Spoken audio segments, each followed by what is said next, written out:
Shalom Bapak Ibu, Saudara-saudari yang dikasihi dalam Tuhan kita Yesus Kristus. Kita bersyukur di kalau saat ini Tuhan masih mengizinkan kita untuk kembali merenungkan kebenaran firman Tuhan bersama-sama. Sebelum kita mendengarkan firman Tuhan, mari kita berdoa. Bapa yang kami puji dan muliakan di dalam nama Tuhan Yesus Kristus. Bapa yang kami panggil dan kami sapa di dalam nama Tuhan Yesus Kristus. Kami bersyukur Tuhan, kasih cinta anugerah Tuhan yang masih mengizinkan kami ada sampai hari ini. Terima kasih Tuhan Yesus, terima kasih Bapa. Kami mohon pengampunan yang berasal pada Engkau ya Allah. Dan sekiranya kami hidup tidak berkenan di hadapan-Mu. Biarlah Tuhan, pengampunan itu nyasa Tuhan anugerahkan bagi kami. Kami menyerahkan waktu ini ya Bapa. Kami mau merenungkan kebenaran firman-Mu. Dan sekiranya kebenaran firman-Mu kembali mengingatkan kami untuk kami biasa selalu bersyukur, selalu tak dan setia dalam panggilan Tuhan dalam hidup kami. Terpujilah nama-Mu Tuhan Yesus. Kami berdoa dan bersyukur, haleluya, amin. Baik Bapak Ibu, langsung saja kita buka ayat kebenaran firman Tuhan yang akan kita bahas hari ini. Yang terambil di dalam Lukas pasal 5, ayat 3 sampai ayat yang ke-6. Lukas pasal 5 ayat 3 sampai ayat yang ke-6. Judul di atas, penjala ikan menjadi penjala manusia. Ayat yang ketiga, ia naik ke dalam salah satu perahu itu, yaitu perahu Simon, dan menyuruh dia supaya menolakkan perahunya sedikit jauh dari pantai. Lalu ia duduk dan mengajar orang banyak di atas perahu. Setelah selesai berbicara, ia berkata kepada Simon, bertolaklah ke tempat yang dalam dan tebarkanlah jalamu untuk menangkap ikan. Simon menjawab, Guru, telah sepanjang malam kami bekerja keras dan kami tidak menangkap apa-apa. Tetapi karena Engkau menyuruhnya, aku akan menebarkan jala juga.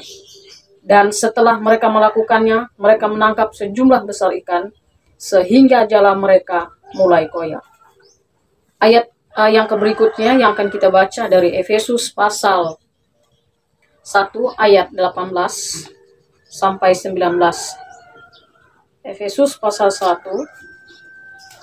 ayat 18 sampai 19. Firman Tuhan berkata, dan supaya ia menjadikan mata hatimu terang, agar kamu mengerti pengharapan apakah yang terkandung dalam panggilannya, betapa kayanya kemuliaan bagian yang ditentukannya bagi orang-orang kudus, dan betapa hebat kuasanya bagi kita yang percaya sesuai dengan kekuatan kuasanya. Demikian jauh pembacaan kebenaran firman Tuhan kita hari ini. Suatu perenungan kebenaran firman Tuhan yang akan menjadi pembahasan kita bersama-sama. Kita akan membahas suatu tema, yaitu panggilan Tuhan. Panggilan Tuhan. Berbicara mengenai panggilan Tuhan, karena saya pikir ini suatu hal, kalimat yang sangat menarik, yang bukan hanya sekedar kalimat bagi kita, tetapi panggilan Tuhan itu adalah suatu hal yang luar biasa. Nah, Bapak Ibu yang dikasihi di dalam Tuhan Yesus Kristus, hati kita punya mata. Tetapi kadang yang menjadi persoalannya adalah mata hati kita sudah buram. Bapak Ibu Saudara yang dikasihi di dalam Tuhan kita Yesus Kristus. Ini awal masalahnya.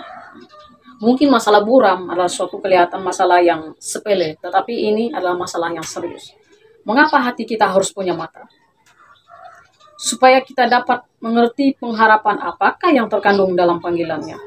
Bapak Ibu Saudara yang dikasihi dalam Tuhan Yesus Kristus. Saya percaya bahwa panggilan Tuhan dalam hidup kita adalah seperti sebuah paket.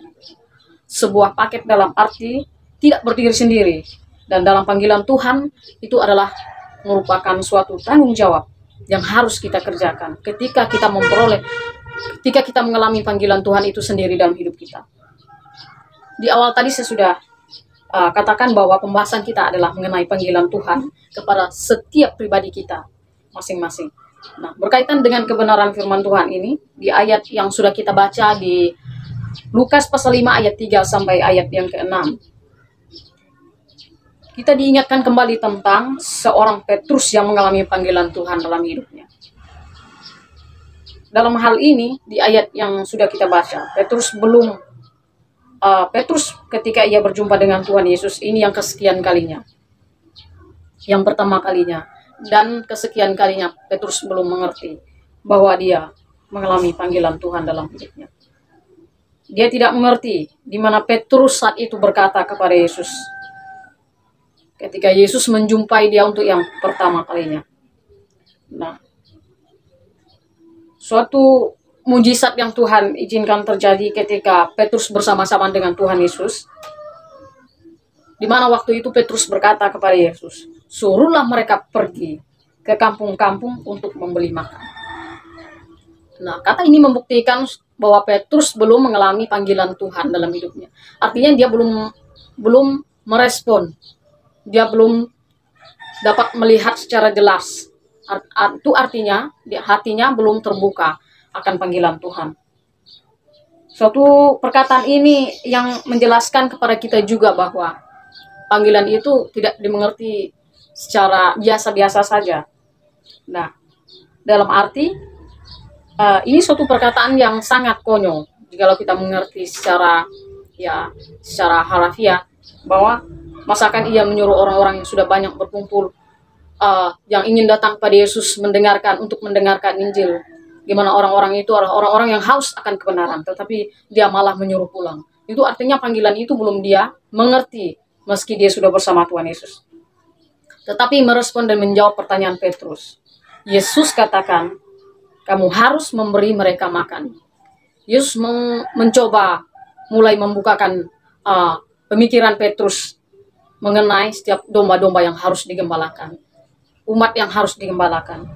Nah, tetapi dengan demikian pun Yesus mengatakan kepada Petrus masih belum mengerti apa yang Tuhan maksud, apa yang Tuhan katakan kepadanya. Petrus belum mengerti kalau Tuhan mau pakai dia. Nah, perkataan Tuhan Yesus yang maksudnya adalah, mengapakah kita harus khawatir akan segala sesuatu? Tuhan mau katakan bahwa kalau aku yang memanggil seseorang, maka aku yang akan mencukupi segala kebutuhannya. Petrus sama sekali tidak mengerti. Petrus lupa bahwa ketika Tuhan memanggil dia, ada paket yang tersedia di dalamnya. Nah, kemudian ketika Tuhan Yesus menjumpai Petrus untuk yang pertama kalinya, di ayat yang sudah kita baca di Lukas pasal 5 ayat 3-6. Yesus berkata kepada Petrus, tolakkan perahumu ke tempat yang dalam. Saat itu maka kita harus ingat bahwa ketika itulah Tuhan memanggil Petrus. Ketika Tuhan Yesus berkata tolakkan perahumu ke tempat yang dalam, maka ketika itulah Tuhan Yesus memanggil Petrus. Nah, saat ketika Tuhan Yesus meminjam perahunya Petrus, maka di saat itulah panggilan Tuhan dimulai dalam kehidupan Petrus. Ketika Tuhan Yesus meminjam perahunya Petrus tidak meminta sesuatu apapun kepada Yesus. Mengapa Bapak Ibu Saudara-saudari yang dikasihi dan diberkati Tuhan? Ketika Tuhan Yesus memanggil kita, waktu kita berkata yes, waktu kita mengatakan iya, panggilan Tuhan adalah sebuah paket. Maka dalam melayani Tuhan kita tidak pernah bisa hitung-hitungan dalam melayani Tuhan. Saat seketika Tuhan Yesus meminjam perahunya Petrus, maka apa yang terjadi Bapak Ibu Saudara-saudari yang diberkati dan dikasihi Tuhan? Yesus tahu keberadaan Petrus tanpa Petrus mengungkapkan sesuatu apapun, tanpa Petrus mengatakan sesuatu apapun. Yesus tahu persoalan Petrus, bahwa sepanjang malam Petrus menangkap ikan dan tidak mendapat apa-apa. Dan Yesus tahu Petrus mengeluh. Pertanyaannya Bapak Ibu Saudara-saudari yang dikasihi dan diberkati Tuhan, mengapa harus perahu Petrus yang dipinjam Tuhan Yesus? Mengapa bukan perahu lain? Mengapa harus Petrus? Karena Tuhan tahu masalahnya Petrus. Dan Petruslah yang paling banyak dan paling berat masalahnya dibandingkan dengan yang lainnya. Tetapi luar biasa Bapak Ibu Saudara-saudari yang dikasihi Tuhan, biasanya yang sering kita jumpai di sekitar kita ketika orang mengalami banyak masalah pergumulan dalam hidupnya, pasti sensitif terhadap lingkungan yang mungkin mau mencoba mempengaruhinya. Orangnya sensitif. Dan sebenarnya hidup kita ini kalau kita nikmati, kalau kita enjoy, kalau kita menjalani hidup ini dengan sukacita, saya rasa hidup ini pasti asik. Bapak Ibu Saudara-saudari yang dikasihi dan diberkati Tuhan, saya khusus bagi pelayan Tuhan ketika berkumpul seharusnya gereja adalah menjadi tempat yang paling nyaman bagi setiap orang pelayan Tuhan untuk hidup melayani Tuhan, memuji Tuhan, dan menyenangkan hati Tuhan, serta meluaskan pekerjaan Tuhan, dan serta menjadi berkat bagi banyak orang. Itu adalah tugas gereja sebenarnya. Sejatinya gereja perannya adalah harus seperti itu. Nah, Yesus tahu salah satu yang menjadi persoalan Petrus adalah karakternya. Dan yang terutama adalah karakter Petrus. Tuhan Yesus tahu itu yang menjadi masalah utama Petrus.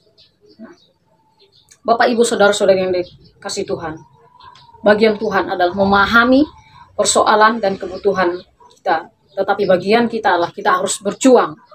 Kita harus berperang melakukan apa yang menjadi tugas kita. Tuhan Yesus tahu kalau seseorang ada dalam masalah berat, pasti hidupnya tidak nyaman. Pasti hidupnya tidak damai sejahtera. Pasti hidupnya tidak ada sukacita. Nah, maka ketika Yesus meminjam perahunya, Petrus berhasil mengalahkan suasana hatinya yang tengah tidak nyaman.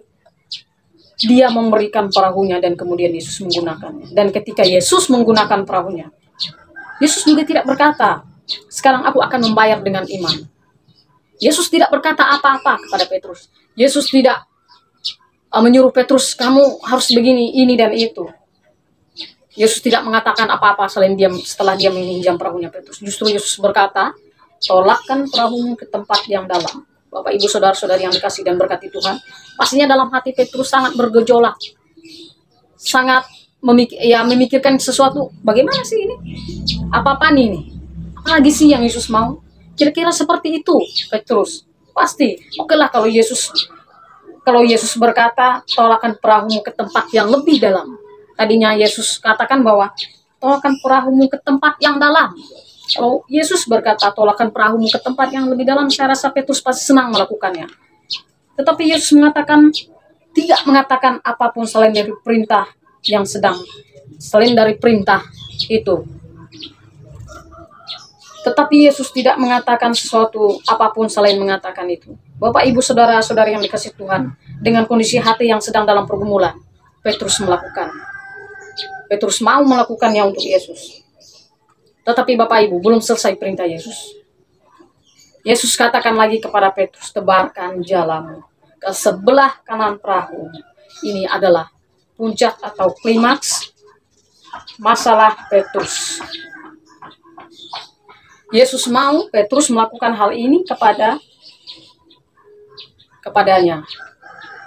Di sini kesekian kalinya Yesus memberi perintah kepada Petrus. Petrus berbicara kepada Yesus dengan segala hal pengalaman yang telah dia alami, di mana dia sebagai seorang nelayan telah hidup sebagai seorang nelayan yang merupakan sebuah pekerjaan untuk mencari nafkahnya. Kesekian kalinya ini Petrus menjawab Yesus dengan mengatakan, sepanjang malam aku menangkap ikan dan aku tidak menangkap apa-apa. Tetapi Petrus katakan lagi kepada Yesus, karena engkau yang menyuruhnya, maka aku melakukannya. Seketika itu Petrus menganggap dirinya berpengalaman dengan segala kehebatannya, dia mau taat dan takluk kepada perintah Yesus. Ketika Petrus melakukan apa yang Tuhan perintahkan, Tuhan memberikan janji itu kepadanya.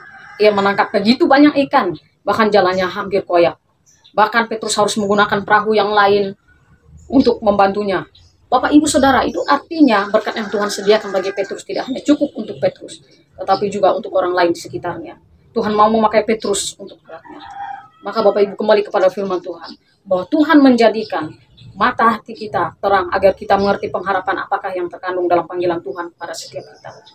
Petrus baru mengerti belakangan panggilan Tuhan seketika ada seorang lumpuh menjumpai dia dalam bait Allah yang berkata kepadanya, Petrus berkata kepadanya, emas dan perak tidak ada padaku. Dengan kata lain, Petrus ingin katakan bahwa aku tidak perlu itu, aku tidak perlu jaminan apa-apa, karena memang pada saat itu emas dan perak merupakan bukan hanya sekedar perhiasan, tapi juga menjadi suatu jaminan bagi segala sesuatu.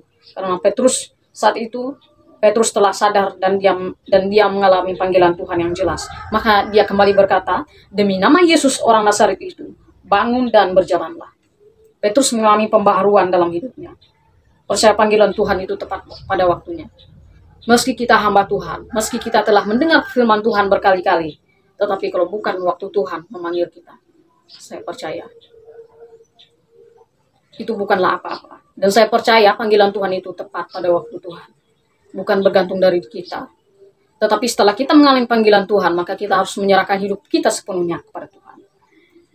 Terima kasih Bapak Ibu Saudara. Ini kebenaran firman Tuhan yang dapat saya bagikan bagi kita semua. Kira menjadi berkat bagi kita untuk kita menjalani kehidupan kita hari lepas hari. Mari kita berdoa. Bapak di surga, terima kasih untuk kebenaran firman-Mu. Abang percaya bahwa Tuhan, rencana-Mu indah dalam kehidupan kami ketika kami sungguh-sungguh menjalani panggilan Tuhan dalam kehidupan kami. Terima kasih Tuhan, berkati setiap jemaat-Mu yang menyaksikan tayangan ini. Kiranya Tuhan sungguh menjamah hati mereka. Kiranya mereka boleh menyerahkan hidup mereka dengan sungguh-sungguh kepada Tuhan. Berkati iman mereka. Kiranya mereka dalam susah, senang, suka, duka, mereka tetap mengandalkan Tuhan dalam hidup mereka. Terpujilah nama Tuhan Yesus. Terima kasih untuk kebenaran firman-Mu. Berkati hidup kami hari ini. Kami berdoa dan bersyukur. Haleluya. Amin.